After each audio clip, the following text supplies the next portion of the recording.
अस्सलाम वालेकुम वरहमतुल्लाहि वबरकातुहू। शे नशीन पर तशरीफ़ फरमा all India Muslim personal board के सदर हज़रत मौलाना खालिद सैफुल्लाह रहमानी साहब, जमीयतुल उलमा के मुफ्ती ज़ुबैर साहब, जमात इस्लामी हिंद के तेलंगाना के सदर,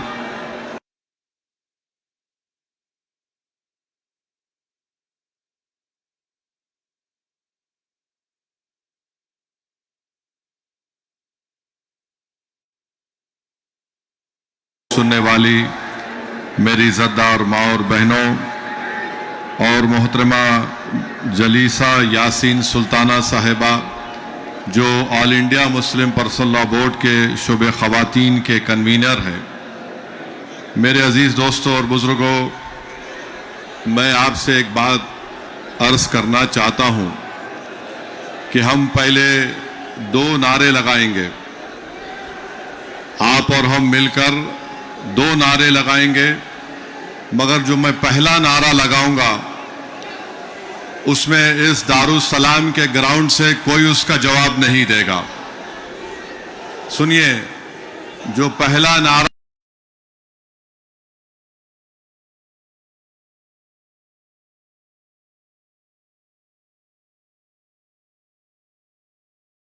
हम लगाएंगे, आप भाई साहब आप नारे लगाएंगे या सुन रहे हैं बात को? बैठिए, बैठो, बस करो, ठहरिए।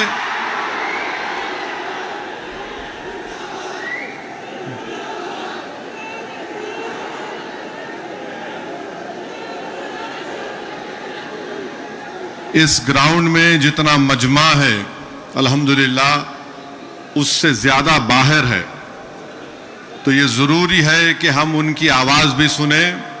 तो मैं बाहर जो मजमा खड़ा हुआ है उनसे अपील करूंगा कि आप हमारे साथ नारा लगाइए। ग्राउंड में कोई नारा नहीं लगाएगा।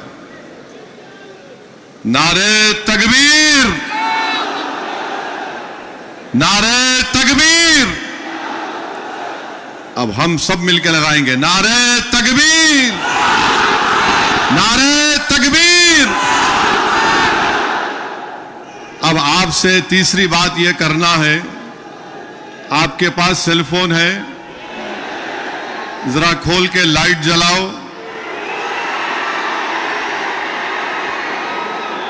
ताकि हमारे बीजेपी वालों की दिमाग की बत्ती जले। लाइट खोलो ताकि हम इस वक्फ कानून के खिलाफ पूरे मुल्क को पैगाम दे सकें। हमारे खवातीन भी फोन की लाइट खोल सकते आप। जरा मीडिया वाले दिखाओ।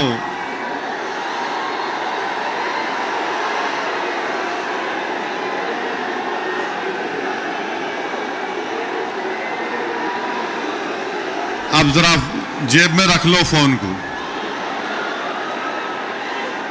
आपसे अहम बात यह कह रहा हूं कि अब जब जलसा खत्म हो के यहां से आप निकलेंगे, आप लोग पुरअमन तरीके से अपने अपने मुकामात को जाएंगे।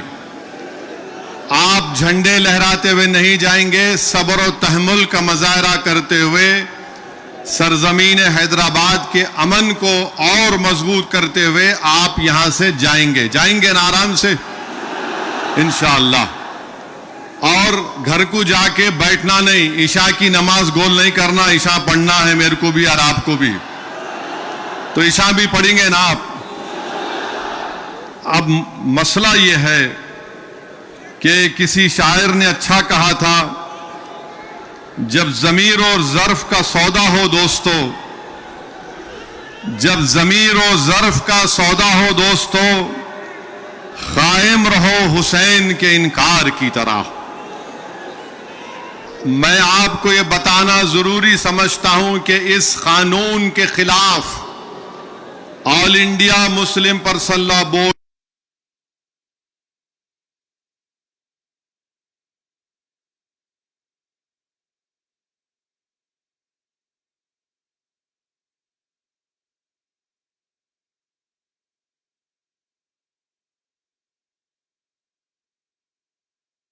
हम सिर्फ अपने कब्रस्तानों को या ईदगाह को बचाने के लिए एहतजाज नहीं कर रहे। हम एहतजाज इसलिए कर रहे हैं कि जो सियासी ताकतें आज इस मुल्क पर हुक्मरान हैं वो हमको मिटाना चाहते हैं और हम उनको ये बताना चाह रहे हैं कि हम अपने आप को मिटने नहीं देंगे। इंशाअल्लाह ताला जमहूरी तरीके से तुम मिट जाओगे। हम उनको बताना चाह रहे हैं कि हम झुकने वाले नहीं हैं। हम अंग्रेजों की 200 साल की गुलामी को कबूल नहीं किए, तो हम तुम्हारे इख्तिदार में तुम जो बैठे हो और तुम ऐसे कानून बना रहे हो जो हमारे आईन और संविधान के फंडामेंटल राइट के खिलाफ है। मैंने पार्लियामेंट में उस कानून को फाड़ा तो सिर्फ अपने तौर पर नहीं फाड़ा, बल्कि भारत के गयूर तमाम हिंदुस्तानियों की तरफ से उस कानून को फाड़ा, जो हिंदू भी है, मुसलमान भी है, सिख भी है, ईसाई भी है, जो आज भी इस मुल्क की खूबसूरती को पहचानते हैं। भारत की खूबसूरती उसका इत्तेहाद है, भारत की खूबसूरती उसका भाईचारा है। भारत की खूबसूरती नरेंद्र मोदी नहीं है मेरे अजीज दोस्तों और बुजुर्गों। भारत की खूबसूरती उसका भाईचारा है। भारत की खूबसूरती उसकी मस्जिद भी है, मंदिर भी है, दरगाहें भी है, खानकाएं भी हैं। और जो लोग इस भाईचारगी को खत्म करना चाहते हैं वो भारत को कमजोर कर रहे हैं। तो हमारा एहतजाज इसलिए भी है कि वो लोग जो हमको सफ़े हस्ती से मिटाना चाहते हैं, हम उनको पैगाम देना चाहते हैं कि हम मिटने वाले नहीं हैं। मैं बार बार कह चुका हूं, जब तक हम दुनिया में जिंदा है कयामत नहीं आएगी। जिस दिन हम चले जाएंगे सूर फूका जाएगा, याद रखो। और अगर बीजेपी ये समझ रही है कि उन्होंने 2014 में इख्तिदार पर आए तो पहले ट्रिपल तलाक का ऐसा कानून बनाया जो मुस्लिम खवातीन के खिलाफ बनाया, फिर उसके बाद उन्होंने CAA का कानून मजहब की बुनियाद पर बनाया, फिर उसके बाद उन्होंने UAPA के कानून को गंदे तरीके से उसको और ताकतवर बना दिया, फिर उसके बाद उन्होंने मजहब तब्दीली का कानून अपनी बीजेपी जहां पर इख्तिदार में रियासत में बनाया, फिर अब वो यूनिफॉर्म सिविल कोड बनाने की बात कर रहे हैं। 11 साल से नरेंद्र मोदी सिर्फ मुसलमानों की मजहबी शनाख्त पर हमला कर रहे हैं। 11 साल से नरेंद्र मोदी सिर्फ मुसलमानों की मस्जिदों को छीनने की कोशिश कर रहे हैं। 11 साल से नरेंद्र मोदी मुस्लिम खवातीन को ताकतवर बनाने के बजाय उनके सरों से हिजाब को छीन रहे हैं। 11 साल से नरेंद्र मोदी बुलडोजरों के जरिए सबसे ज्यादा दलित और मुसलमानों के घरों को तोड़ दिया। अब यूनिफॉर्म सिविल कोड के नाम पर हमारी शरीयत को हमसे छीनना चाहते हैं। वो शरीयत जो शरीयत एप्लीकेशन एक्ट 1937 है, जब संविधान बन रहा था तो बाबा साहेब अंबेडकर ने कहा था कि शरीयत एप्लीकेशन एक्ट बरकरार रहेगा, मगर आज नरेंद्र मोदी ये समझते हैं कि मैं बाबा साहेब अंबेडकर से बड़ा दूरंदेश हूं। मिस्टर मोदी, आप अंबेडकर के पैर की धूल भी नहीं है, इस बात को याद रख लो आप मेरे अजीज दोस्तों और बुजुर्गों। और दूसरी बात यह, मैं आपसे कह रहा हूं कि अपने सफों में इत्तेहाद को मजबूत रखिए। ये लड़ाई जो आप और हम मिलकर अपने दीगर सेक्युलर हिंदू भाइयों के साथ, सिख भाइयों के साथ लड़ रहे हैं, याद रखो बीजेपी संघ परिवार हमारे सफों से बाज मीर जाफर, मीर सादिक को खड़ा करेगी। इनसे एहतियात करो। मगर आज मालूम हुआ कि जाफर पाशा में कश्फो करामात भी है। मुझे अभी किसी ने व्हाट्सएप पर भी जाया कि जो इस वफ की कानून की ताईद में आ रहे हैं, जो बड़ी बड़ी बातें करते हैं, ख्वाजा अजमेरी के आस्थाने से उनका ताल्लुक है, जाफर पाशा की तकरीर को लाइव बैठकर देख रहे थे, तो मालूम हुआ उनको भी बड़ा डर हो गया है कि अब हैदराबाद से एहतजाज बुलंद होगा। अरे जो तुम ख्वाजा अजमेरी के आस्थाने के जिम्मेदार हो ना, मैं पार्लियामेंट में इंशाअल्लाह ताला ख्वाजा एक्ट के तरमीम का एक बिल लाऊंगा और प्राइवेट मेंबर्स बिल लाकर कहूंगा कि तुम नहीं बनोगे, उसमें पसमानदा को किसी को बनाना पड़ेगा। तुम तायीद करोगे, मैं तो ला रहा हूं प्राइवेट मेंबर्स बिल आइंदा सेशन में, तुम देखना।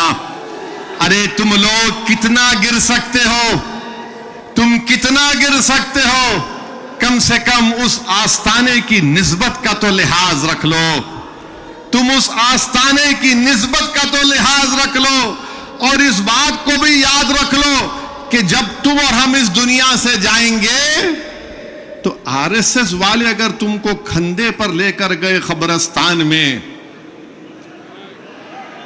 तो फिर अंदर जाने के बाद जब फरिश्ते पूछेंगे कौन है तेरा रब, तो तुम क्या मोदी बोलोगे या अल्लाह बोलोगे? देख लो इस बात को, हम तो अल्लाह ही बोलने वाले हैं और बोलते रहेंगे। अल्लाह ही हमारी मदद करेगा और अल्लाह ही इनको शिकस्त देगा इंशाअल्लाह ताला। हम तौहीद परस्त हैं और हमको फख्र है इस बात का कि रब्बे कायनात जिस चीज का मालिक अल्लाह है, मोदी कह रहे हैं कि उसका मालिक अल्लाह नहीं रहेगा। अब मोदी आप खुद देखोगे अल्लाह कैसा बता देगा अपना जल्ले जलालहू, आप देखेंगे। आप इसको, इस कानून को तुमको वापिस लेना पड़ेगा। जिस तरह हमारे किसान भाइयों ने हमको रास्ता दिखाया, हम उसी रास्ते पर एहतजाज करेंगे। जब तक कानून वापिस नहीं होगा, भारत में पुरअमन एहतजाज होगा। आप तैयार हैं कि लंबी जमहूरी लड़ाई लड़ने के लिए, या फिर कोका कोला की तरह उड़ के फिर ठंडे तो नहीं बैठ जाएंगे? क्या आप तैयार हैं जमहूरी एहतजाजी लड़ाई लड़ने के लिए? अगर आप तैयार हैं तो आप अपने आप से वादा कर लीजिए कि जब तक ये काला कानून वापिस नहीं होगा, हम एहतजाज करेंगे, हम पीछे नहीं हटेंगे, पुरअमन एहतजाज हमारा होगा। याद रखो मेरे अजीज दोस्तों और बुजुर्गों, हम अल्लाह जिस जमीन का, जिस जायदाद का मालिक है, उसकी हिफाजत के लिए आगे बढ़ रहे हैं। हम अल्लाह के घर की हिफाजत के लिए आगे बढ़ रहे हैं। हम औलिया अल्लाह के आस्थानों की हिफाजत के लिए आगे बढ़ रहे हैं। हम अपने ईदगाहों की हिफाजत के लिए आगे बढ़ रहे हैं। और याद रखो इंशाअल्लाह ताला अल्लाह हमारी इस कोशिशों को कबूल करेगा, अल्लाह हमारे इस ईसार को कबूल करेगा। हम जो कुछ भी कर रहे हैं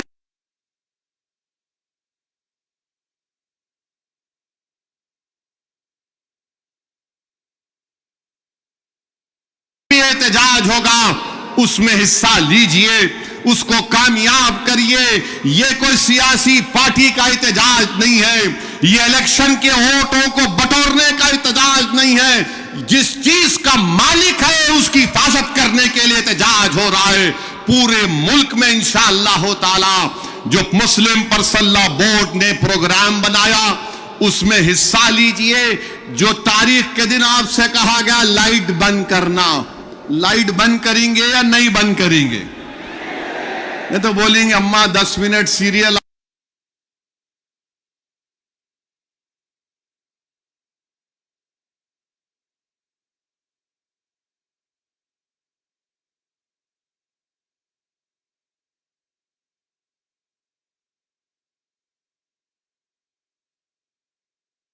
खड़े होना है अपने हिंदू भाइयों के साथ, अपने सिख भाइयों के साथ। वो भी आज बड़े तकलीफ में है कि ऐसा कैसा कानून बीजेपी की हुकूमत ने बना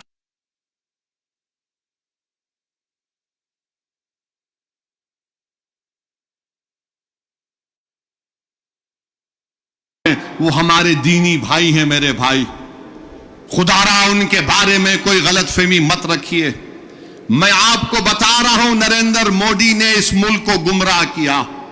मैं और अब्दुल्ला साहब, हम लोग पार्लियामेंट की कमेटी के मेंबर थे। Mister Abdullah, I am saying to the people of Hyderabad and to the people of India that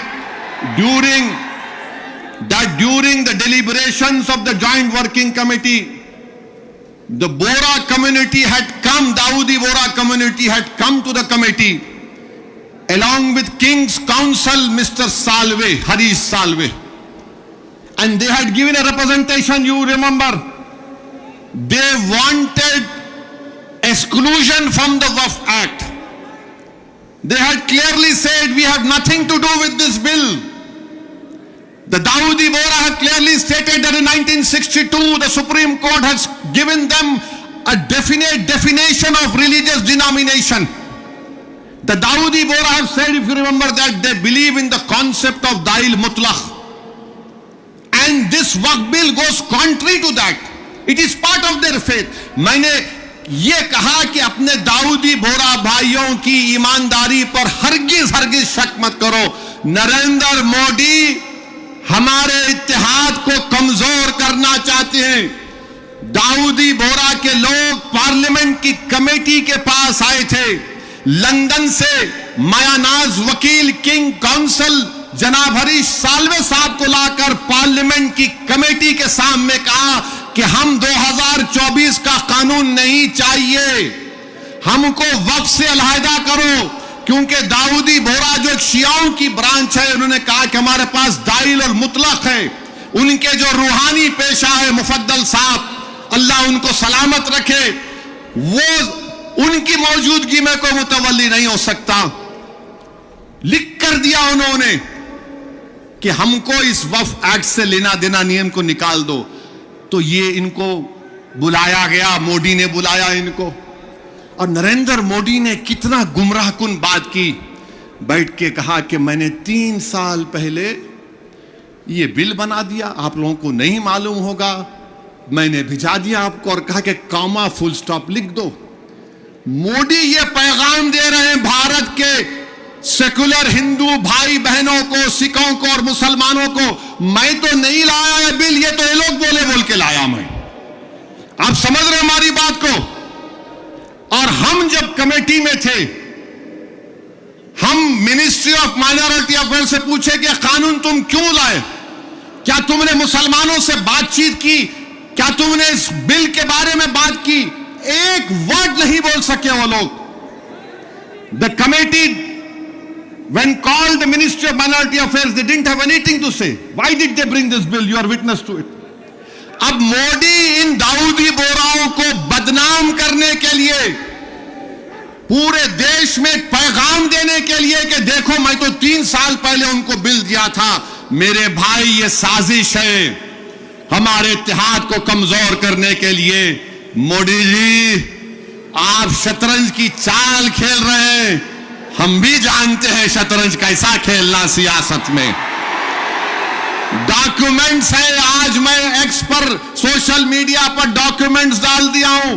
Dawoodi बोरा लोगों ने कमेटी को दिया, वो 1924 से कह रहे हैं कि हमको वक्फ कानून में मत रखो, क्योंकि हमारा जो जूरिस्प्रूडेंस है, हमारा जो फिक्र है, वो दाइल मुतलक के ऊपर है। तो आपसे अपील कर रहा हूं कि अपने दिमाग में 1% भी दाऊदी बोरा हमारे दीनी भाइयों के खिलाफ कोई शक मत करिए।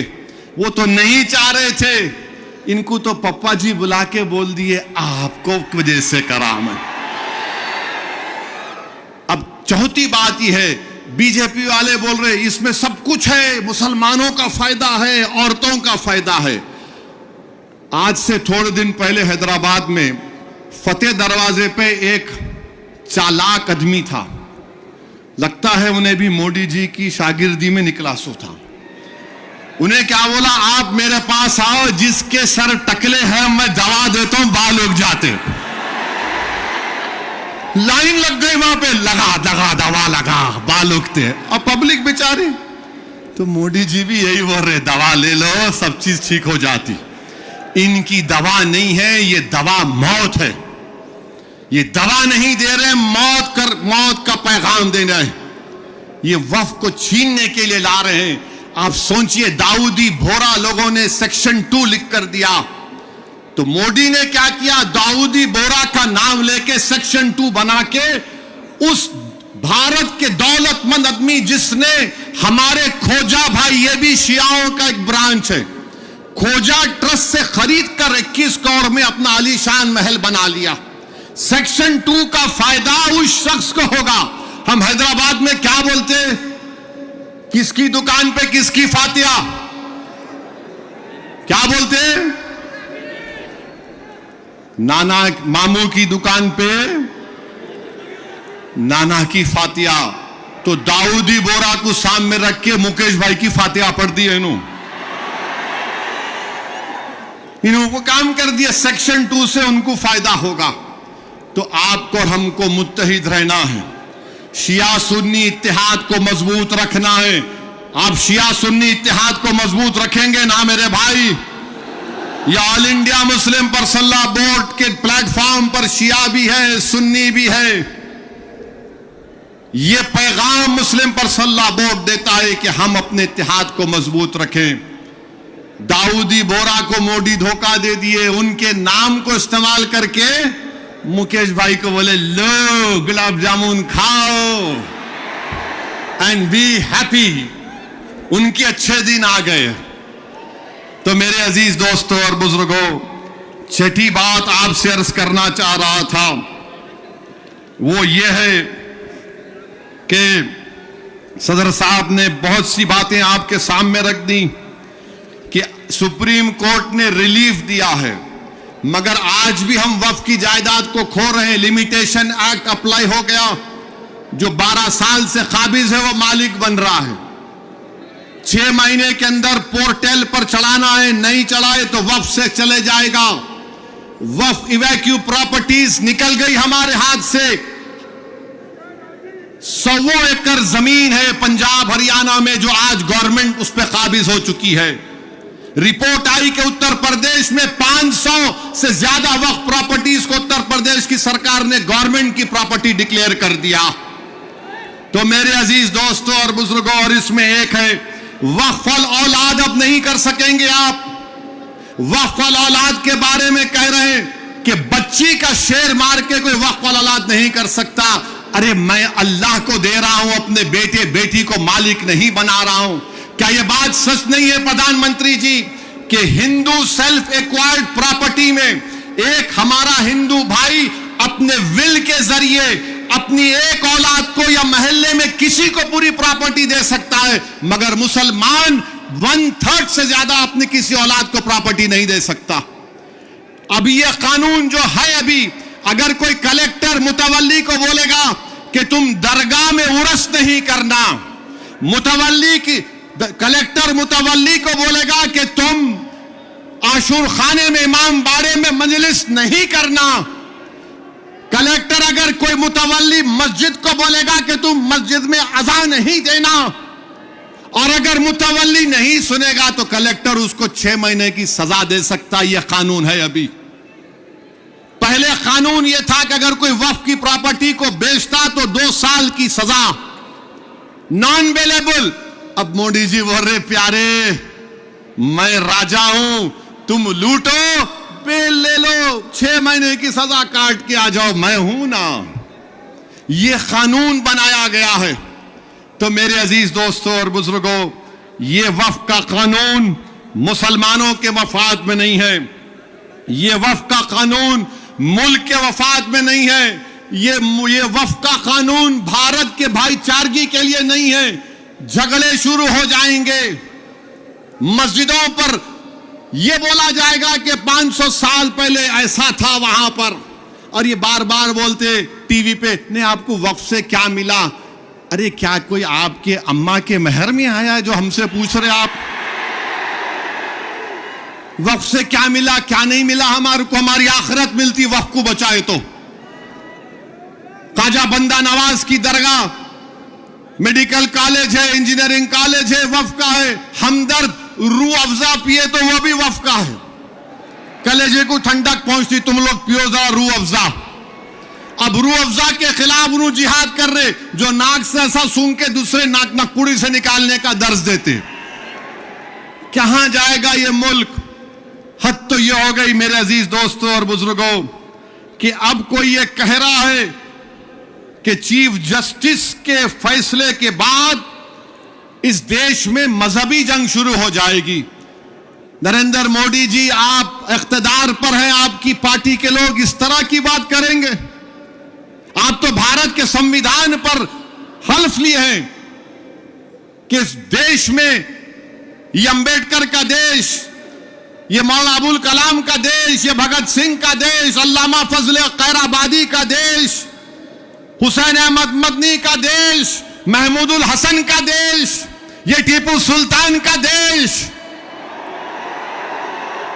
यहां बोल रहे मजहबी जंग शुरू हो जाएंगी। मोदी जी, बाबरी मस्जिद का फैसला हमारे खिलाफ आया तो क्या हमने यह जुमला कहा था कि मजहबी जंग शुरू हो जाएगी? हमने कहा था कि supreme court is supreme but infallible, but not infallible. Babri मस्जिद को तोड़ने वालों का क्रिमिनल केस का फैसला आया, किसी को सजा नहीं हुई। हमने कहा कि मजहबी जंग शुरू हो जाएगी। 5-5 साल से बच्चों की बेल नहीं रहे, उनकी मां बाप मर रहे हैं, मर गए हैं। हमने यह कहा कि मजहबी जंग शुरू हो जाएगी। CAA का कानून है, हियरिंग नहीं होती। क्या हमने कहा कि मजहबी जंग शुरू हो जाएगी?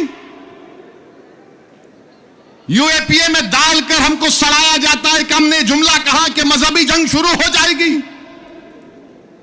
नरेंद्र मोदी जी, आपकी पार्टी के लोग कह रहे हैं कि रिलीजियस वॉर शुरू हो जाएंगी, मजहबी जंग शुरू हो जाएगी।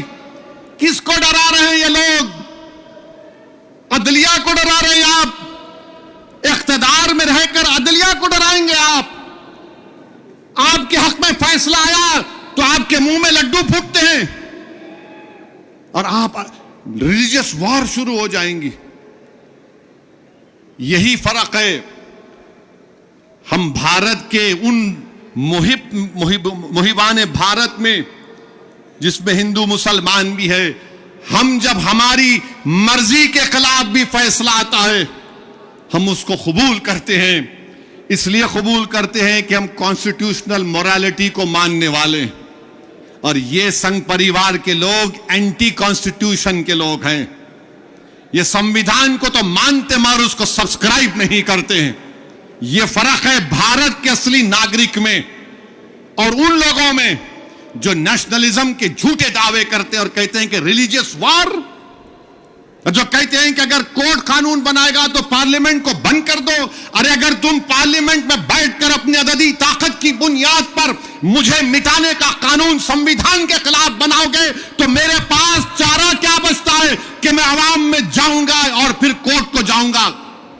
हम कोर्ट को गए, अवाम में भी जा रहे नहीं। कोर्ट कानून कैसे बनाएगा? अरे जालिमों, सुप्रीम कोर्ट का जजमेंट कानून का मौकफ रखता है। पढ़ो, तुम लोग ट्यूबलाइट हो,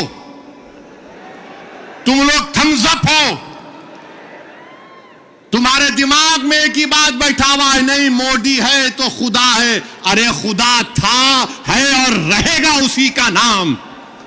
आइन है और रहेगा, मगर इस तरह धमकी देना अदालत को और फिर गवर्नर प्रेसिडेंट को बोल रहे हैं, उनको बोल रहे हैं अगर नहीं करे तो कानून बन जाएगा। अरे 142 क्या है प्यारे?